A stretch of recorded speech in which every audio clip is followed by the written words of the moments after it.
ನನಗನ್ಸುತ್ತೆ ಅವ್ರು ಯಾಕೆ ಭೇಟಿ ಕೊಡಲಿಲ್ಲ ಅಂತಂದರೆ ಅವ್ರ ಹತ್ರ ಇದ್ಯಾವುದಕ್ಕೂ ಉತ್ತರ ಕೊಡೋಕ್ಕಾಗ್ತಿರ್ಲಿಲ್ಲ. ಸುಮ್ಮನೆ ವಾಪಸ್ ತಗೋ ಅಂತ ಹೇಳೋಂಥ ಸ್ಥಿತಿಯೂ ಕೂಡ ಅವ್ರಿಗೆ ಇರಲಿಲ್ಲ. ಹಾಗಾಗಿ ಅವರು ಚುನಾವಣೆಗೆ ಇವರು ಸ್ಪರ್ಧೆ ಮಾಡಲಿ, ಯಾವ ವಿಚಾರ ತಗೊಂಡು ಇವರು ಹೋರಾಟ ಮಾಡ್ತಿರೋ ಒಂದು ಸಿದ್ಧಾಂತ ಇದೆ.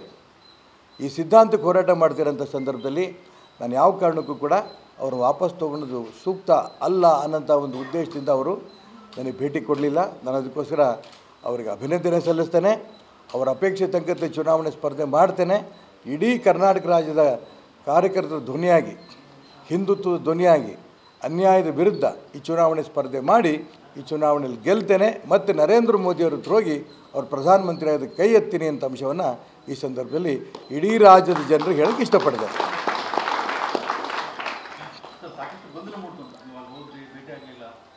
ಗೊಂದಲ ಅಲ್ಲ,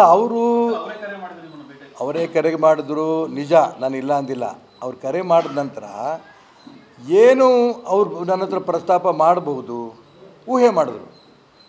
ಸುಮ್ಮನೆ ಚುನಾವಣೆ ನಿಲ್ಲಬೇಡ ಅಂತ ಅವರು ಹೇಳೋಂಥ ಮಟ್ಟದಂಥ ದೊಡ್ಡ ನಾಯಕರಲ್ಲ. ಯಾಕೆಂದರೆ ದೊಡ್ಡವರು ಹಿಂದೆ ಅವರೆಲ್ಲರ ಮಾತು ನಾನು ಕೇಳಿದ್ದೀನಿ, ಏನೇನು ಹೇಳಿದ್ರು ಅವ್ರ ಮಾತು ಕೇಳಿದ್ದೀನಿ. ಮಾನ್ಯ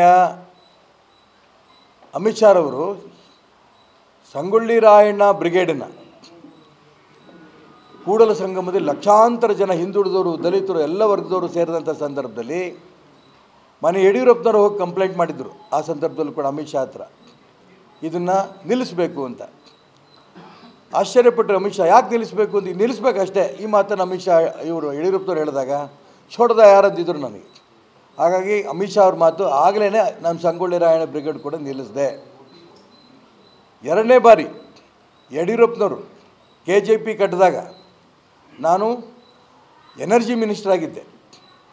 ಇಂಧನ ಸಚಿವನಾದಂಥ ಸಂದರ್ಭದಲ್ಲಿ ಎಲ್ಲ ಪರಿವಾರದ ಪ್ರಮುಖರು, ಹಿರಿಯರು, ಅಮಿತ್ ಶಾ ಸೇರಿ ನೀನು ಮಂತ್ರಿ ಸ್ಥಾನಕ್ಕೆ ರಾಜೀನಾಮೆ ಕೊಟ್ಟು ರಾಜ್ಯ BJP ಅಧ್ಯಕ್ಷ ಆಗಬೇಕು ಅಂತಂದಾಗ ಮಂತ್ರಿ ಸ್ಥಾನ ರಾಜೀನಾಮೆ ಕೊಟ್ಟೆ.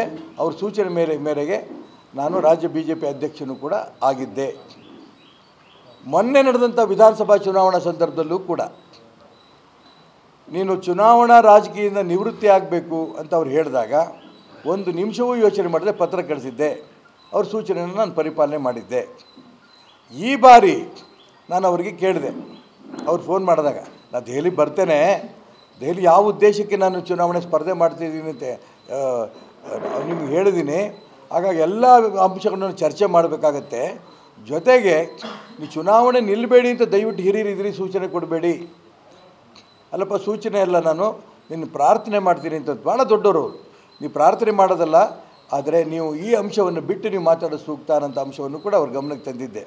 ಅವ್ರಿಗೆ ಅನ್ನಿಸ್ತು ಇವನು ಚುನಾವಣೆ ನಿಲ್ಲದೇ ಸೂಕ್ತ, ಯಾವುದೇ ಕಾರಣಕ್ಕೂ ನಾನು ವಾಪಸ್ ತಗೋ ಅಂತ ಹೇಳಿದ ಸೂಕ್ತ ಅಲ್ಲ ಅನ್ನೋಂಥ ಭಾವನೆಯಿಂದ ಅವರು ನನಗೆ ಭೇಟಿನ ನಿರಾಕರಣೆ ಮಾಡಿದ್ದಾರೆ. ಅದಕ್ಕೋಸ್ಕರ ಅವ್ರನ್ನ ಏನು ಅವರ ಅಪೇಕ್ಷೆ ಇದೆ ಅದ್ರ ಪ್ರಕಾರ ಇಡೀ ಕರ್ನಾಟಕ ರಾಜ್ಯ ಜನ ನಂಗೆ ಹೇಳ್ತಾಯಿದ್ರು, ಯಾವ ಕಾರಣಕ್ಕೂ ಕೂಡ ನೀವು ಚುನಾವಣೆಯಿಂದ ಹಿಂಸರಿಬಾರ್ದು. ಕೇಂದ್ರ ನಾಯಕರು ಹೇಳಿದ ತಕ್ಷಣ ನೀವು ಹಿಂಸರ್ಕೊಂಡ್ಬಿಡ್ತೀರಿ, RSS ಹೇಳ್ತಿದ್ದಂಗೆ ಹಿಂಸರ್ಕೊಂಡ್ಬಿಡ್ತೀರಿ, ನಿಮ್ಮ ಜೊತೆ ಬಂದವರು ನಮ್ಮ ಕತೆ ಏನು, ಇದನ್ನು ಅನೇಕರು ಹೇಳ್ತಾಯಿದ್ರು. ಇಲ್ಲಪ್ಪ ನಾನು ನಿಲ್ತೀನಿ ಅಂತಲೇ ಹೇಳ್ಕೊತ ಬಂದಿದ್ದೆ. ಆದರೆ ಅಮಿತ್ ಶಾ ಮೊನ್ನೆ ಕರೆದಾಗ ಏನು ಹೇಳ್ತಾರೆ, ಏನು ಉತ್ತರ ಕೊಡಬೇಕು ಅಂತ ನಾನು ತಯಾರಾಗೂ ಹೋಗಿದ್ದೆ ನಾನು. ಹಾಗಾಗಿ ಅಮಿತ್ ಶಾ ಅವರು ತೊಗೊಂಡಂಥ ನಿರ್ಣಯ ನಾನು ತುಂಬ ಸಂತೋಷದಿಂದ ಸ್ವಾಗತ ಮಾಡ್ತೇನೆ. ಬಹಳ ರಾಜಕೀಯ ಚಾಣಾಕ್ಷತನದ ಅವ್ರ ನಿರ್ಣಯ ತಗೊಂಡು ನೀನು ಚುನಾವಣೆ ಸ್ಪರ್ಧೆ ಮಾಡು, ಗೆಲ್ಲು ಅನ್ನೋಂಥ ಲೆಕ್ಕದಲ್ಲಿ ಅವ್ರು ಭೇಟಿ ಆಗದೇ ತುಂಬ ಸಂತೋಷ ಅನ್ನೋಂಥ ಅಂಶನ ಈ ಸಂದರ್ಭ ಹೇಳೋಕ್ಕೆ ಇಷ್ಟಪಡ್ತೇನೆ.